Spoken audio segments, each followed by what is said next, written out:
Sup everybody, this is Carrick with ACG, and it's my continuing mission to bring you reviews that aren't 2 minutes long or filled with sponsored bullcrap. What do eating dead bodies, pregnant robots, and living inside what looks like that ending creature in the movie Evolution have in common? Well, they're all parts of the new RPG Torment, Tides of Numenera, a spiritual successor to the Planescape Torment title that came many years ago. Created by Exile, published by Techland, let's see if Tides continues Planescape's pattern for pliable player puzzle solutions, or does it just get completely lost in its own narrative? Tides is out now for PC, PS4, and Xbox One. As always, if you like the video, maybe subscribe. So here's my review for Torment, Tides of Numenera. Long-winded protagonists, event horizon teleporters, and the world's scariest version of Sleeping Beauty. Graphics are up first. So when you look at so many titles, there are some games that just sort of straight up dazzle with a tremendous amount of flourish. There's graphical masterpieces that are also at the same time technical wonders, throwing post-processing and various effects all around the screen. And then there are others that choose particular art directions and styles that impart emotion and environment by keeping a concentrated eye on the delivery within the style and aren't so enamored with the technical wizardry as they try to deliver a very specific look. Tides is really locked solidly in the latter. It doesn't have the best models, and without a doubt its animations can be considered only passable, but it's the overall style and presentation that knocks it out of the park, and much of that is the world and its denizens. The first moment you enter a massive living creature, and I thought to myself, you know what, this is probably exactly what H.P. Lovecraft thought the world looked like, to the exceptional, mystical, and whimsical main cities. Tides is filled from one end to the other with pretty much crazy pants. This is a world that's seen its end many times, which means each location has a unique feeling of being used and reused and used again, with jutting mysterious somethings sticking out of the ground to folks inhabiting arcane structures that no real idea exists for what they were prior to that being someone's home. And that really is something you notice right away about Tides. It's so mystical and so over the top that at times that solid footing that most games of this kind provide is a bit difficult to actually find. Now, as somebody who beat the original game twice, I can say for newcomers this is probably going to be a little bit daunting. But that doesn't mean that when you enter combat things don't go explodey exactly as you would expect, with spells that involve transdimensional warping, possessing your own teammates, or occasionally squeezing the business end of some kind of musical tube creature and hoping its magical farts kill your foes. Everything is lush with graphical effects in battle, and enemy design is both spectacular and as odd as you would expect from a Planescape-style game.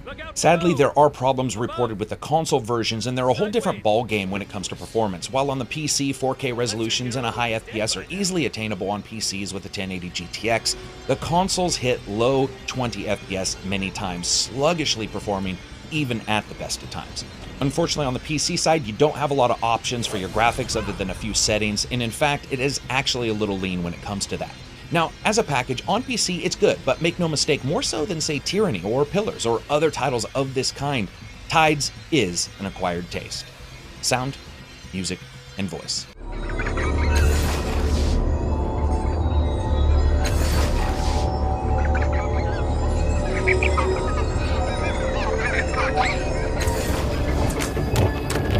Who's going to stop us now?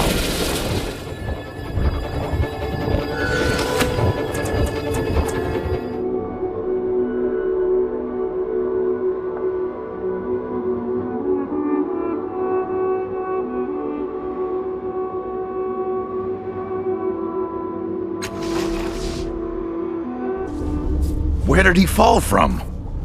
His body smashed to talc. It's a wonder he's still breathing. All I saw was the corona, not his origin point. But look, he's healing already. Spontaneous regeneration. So, sound is always up first. While environmentally the title has a couple layers and locations to break up the wind is whipping at your feet kind of background sounds, the battle sounds have almost no variation, and while many combats can be skipped or completely negated with this kind of system and narrative-based design, when you're in it, I would have liked far more variation on the attacks, especially in longer battles when 7 dudes with swords are all seeing who can chop off an enemy's limbs faster, and it sounds like the same swing into the fully watermelon repeated for each one.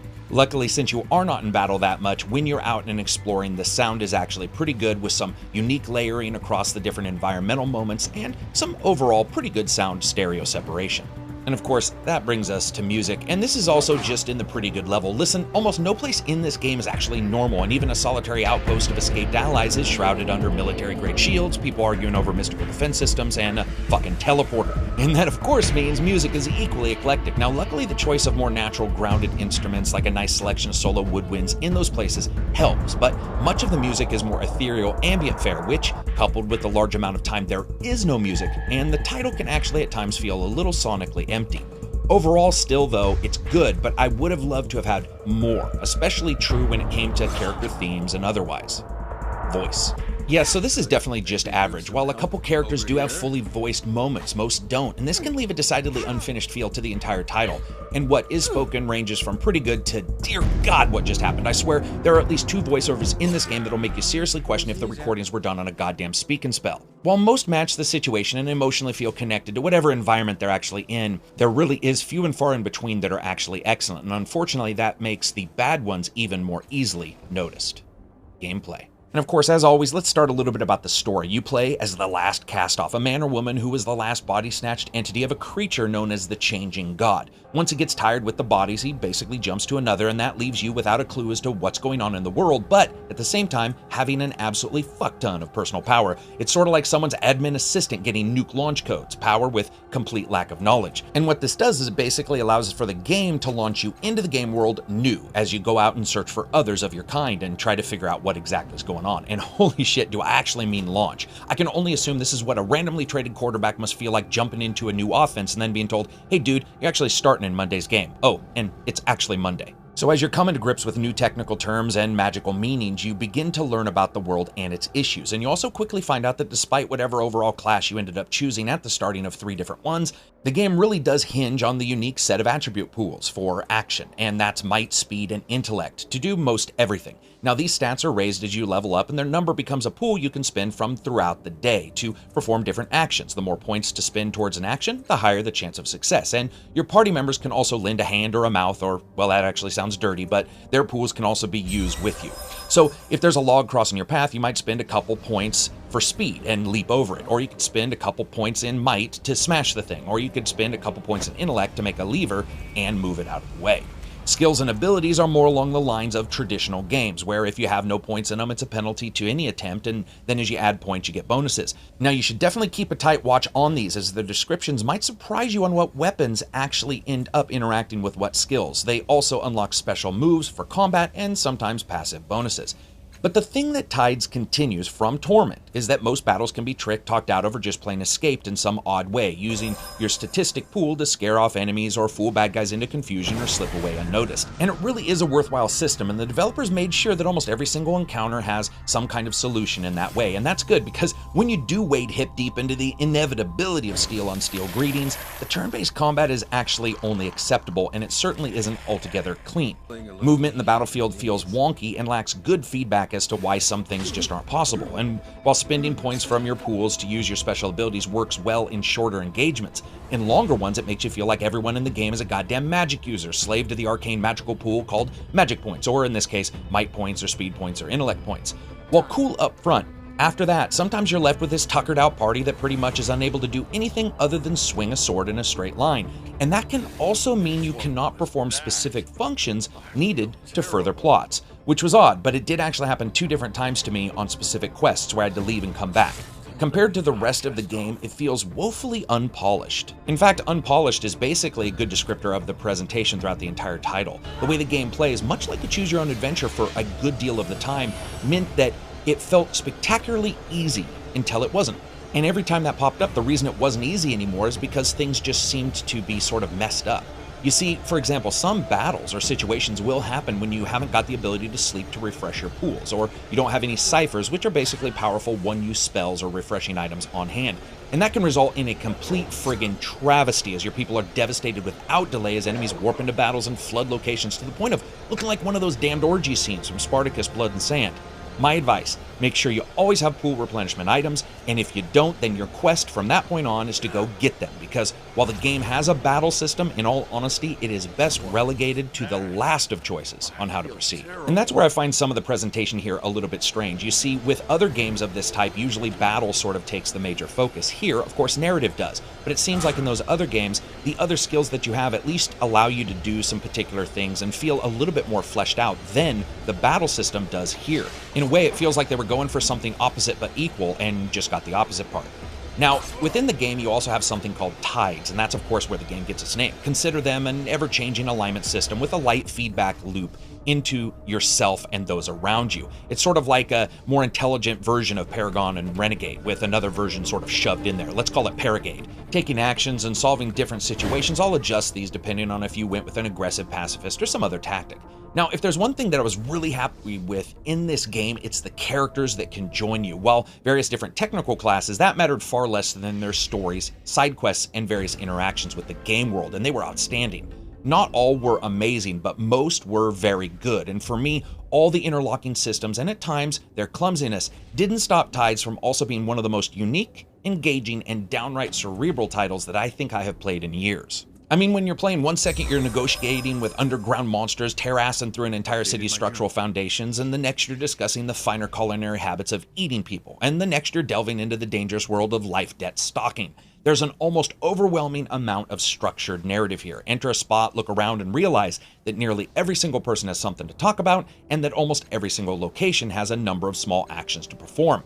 It's in this discovery of difference that Tides absolutely excels, and it's when engaging with that content that you realize that for many titles, the R in RPG isn't really occurring as much as we'd like, or at the very least, it gets lip service if you're not playing homicidal sword-swinging maniac number 333. Where here, in this title, it's swung to the opposite side. Now, the game is at its height when it starts to get the terms and just the ideas and the game world sort of under the main character's belt. Unfortunately, a game like this without any real kind of codex is almost insane, and there isn't one here. This is a game that hinges on the strengths of its differences and uniqueness, and not having a central repository to remind you about some arcane term or situation is actually not very good game design. Also, the game, even now fully patched up for release, is pretty buggy. Many times the entire party, regardless of which NPCs I had, won't move on a level, meaning you're stuck reloading a save, which can also suck as the autosaves don't save each time you load a new location. I can't even figure out when the game autosaves. It seems completely random. There were also times where enemies all would be labeled as allies. It was like secreting scientists out of Nazi Germany, for Christ's sakes. I want to kill them, not just stand around and talk to them. And that meant attacks couldn't be done on them, human, monster, random person, or otherwise. This wasn't a skill or something like that. It just basically was normal. You're fighting them, hitting them, even on your own turns, and then suddenly, boom, they're all allies and unstoppable. Now, when it comes to total time to complete this game, even if you just go into everything sword swinging, it's about 20 hours, and could be another 10 if you do every quest. And of course, you could technically play it as a different version of yourself. And I can say, yes, this is one of the few games where an ending actually did slightly disappoint me, enough to at least mention it. As a total package, it's good but not great, and the lackluster battle means when it does happen, you find yourself wishing it didn't, and that's not because you wished you had done something right, it's because you wished you just, plain and simple, weren't in battle. And I think for many of us gamers, we understand that battle isn't the main part of any of these kind of games, but in the end, it should be somewhat robust regardless. Fun factor. You know, Tides, like Torment, is a different style of game in this genre, but despite that, when it was fun, it was incredibly fun, but when it wasn't, it was a goddamn slog. When the story was hopping and working and new information was being uncovered or new locations explored, the game is fantastic, and this unique world many epochs into the future means that there's always something really unique and new to learn. But strangely enough, the longer I spent in the battle, in the events, or in the game's world's locations, the more the game's issues started to crop up. Where the original felt like this fresh, absolutely unique world I was able to engage in, and the mystery was the world and the experiences themselves, sometimes Tides feels like the mystery is the game itself, and for some that could be a great change of pace, but for me, it was just change. So as always, I rate games on a buy, wait for sale, rent, or never touch it again rating scale, with rent being replaced by deep sale for PC titles. This is a wait for a sale. Listen, I liked that there were some good times, but it needed more time to cook, and overall its strengths, while mighty, are many times infected a little bit by 1,000 other things that can bring down that enjoyment a bit. This is a title that for some of us is going to be very enjoyable due to its narrative slant, but that doesn't mean that other parts of the game can just absolutely be lacking in resources or in robustness, and that is unfortunately what happens here and there in this title. As a full title, it is an enjoyable game, but there are just enough things in it to sort of bother me a little bit. So anyway, that's it for me. I hope you guys liked the video. If you did, give it a thumbs up. If you didn't, give it a thumbs down. Maybe check out Twitter or Patreon.